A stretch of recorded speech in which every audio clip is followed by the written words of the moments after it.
दोस्तों आज के वीडियो में आप सभी का स्वागत है। आज मैं जा रही हूँ वैष्णो देवी। यहाँ गुड़गांव से मैंने बस लिया। बस से मैं गई नई दिल्ली। नई दिल्ली से हमारी रात की ट्रेन थी। हम ट्रेन में बैठे खाते पीते आराम से हम पहुँच गए कटरा। सुबह सुबह 6:30 बजे हम कटरा पहुँच गए थे। उसके बाद हमने फिर वहाँ से पैदल स्टार्ट किया चलना। उसके बाद हम पहुँच गए बस स्टैंड।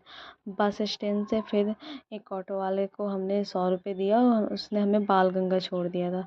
ऑटो वाले ने हमें ज़्यादा पैसे हमसे ले लिया क्योंकि हमें पता नहीं था कि यह कितना दूर है। उसके बाद हमने दिया। फिर उसने शॉप के सामने गाड़ी रोकी जहाँ पे हमने कुछ सामानें खरीदे माता को चढ़ाने के लिए, चुनरी वुनरी खरीदा। फिर हम वहाँ से स्टार्ट किए चलना। फिर हम बाण गंगा पहुँच गए। बाल गंगा में हमने नहाया। उसके बाद माता ने यहीं पे अपना बाल धोया था इसलिए इसका नाम बाण गंगा है। उसके बाद हमने गीले कपड़े को जमा करा दिया लॉकर में। उसके बाद हम दोबारा स्टार्ट किए चढ़ाई। उसके बाद हम पहुंच गए थे खाते पीते अर्धकुमारी। अर्धकुमारी में हमने गैस टिकट लिया था, टोकन मतलब टोकन लिया था गुफा के लिए। उसके बाद दोबारा हम वहाँ से स्टार्ट किए भवन के लिए। फिर हम पहुँच गए थे माता के भवन। खाते पीते फिर पहुँच गए थे। मम्मी चल नहीं पा रही थी, फिर मम्मी को हम कैसे भी करके वहाँ तक लेके गए भवन के पास।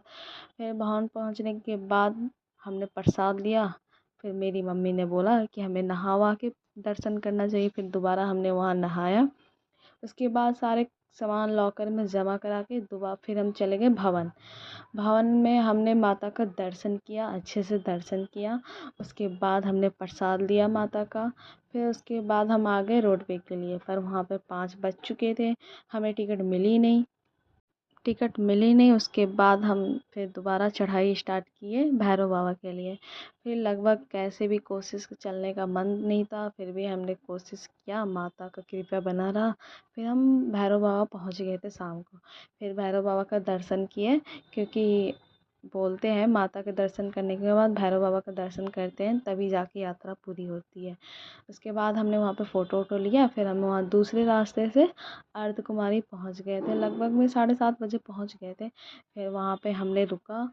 हम वहीं पे सोए थे। हमें कंबल वम्बल तो मिली नहीं। फिर हम 2 चद्दर लेके गए थे, वहीं ओढ़ के सोए थे। फिर हम अपने टोकन का वेट कर रहे थे हमारा नंबर आए। फिर हम अर्धकुमारी में उनका गुफा का दर्शन करें, फिर वहाँ से निकले। फिर हमारा नंबर आया नहीं। फिर सुबह में हम बैठे हुए थे। फिर एक अंकल ने ज़्यादा लोगों का टिकट लिया था। फिर उनके साथ हम भी दर्शन कर लिए। उसका दर्शन करने के बाद हमने सोचा अब यहाँ से उतरते हैं नीचे के लिए। नीचे वहाँ से उतरे। उसके बाद हम पहुँच गए थे बाणगंगा। सुबह में सुबह मतलब रात को वहीं सोए थे, सुबह में हम निकले थे। बाणगंगा पहुँचने के बाद वहाँ से हम अपने कपड़े लिए जो हमने लॉकर में रखे थे। उसके बाद हम नहाए मतलब खाना खाए। और उसके बाद हम पहुँच गए थे प्रसाद लेने के लिए नीचे। प्रसाद वरसाद लिए। फिर वहाँ पे हमने होटल लिया बस स्टैंड के पास। हम वहीं पे आराम किए, रात को वहीं सोए। फिर सुबह हम नहा धोवा के निकल गए थे नौ देवी के लिए। फिर ऑटो वाले को 650 रुपये दिए, नौ देवी लेके गए। नौ देवी में फिर हमने नौ देवी गुफा का दर्शन किया। उसके बाद दोबारा हम वापस आ गए होटल में हमारा 1 बज चुका था। 1 बजे का चेकआउट था।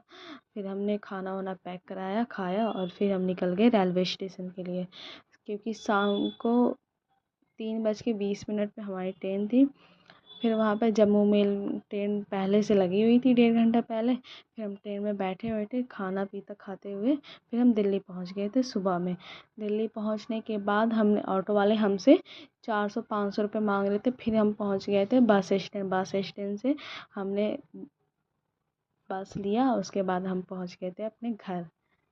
गाइस मैं तो घूम के आ गई, आप लोग भी घूमने जाइएगा, बहुत अच्छा लगता है वहाँ पे क्योंकि माता जिसको बुलाती है वहीं लोग जाते हैं। तो मैं तो कोशिश करूँगी कि दोबारा मैं अगले साल भी जाऊँ और आप लोग भी जाइएगा क्योंकि वहाँ पे जाने के बाद आपको बहुत अच्छा फील होगा।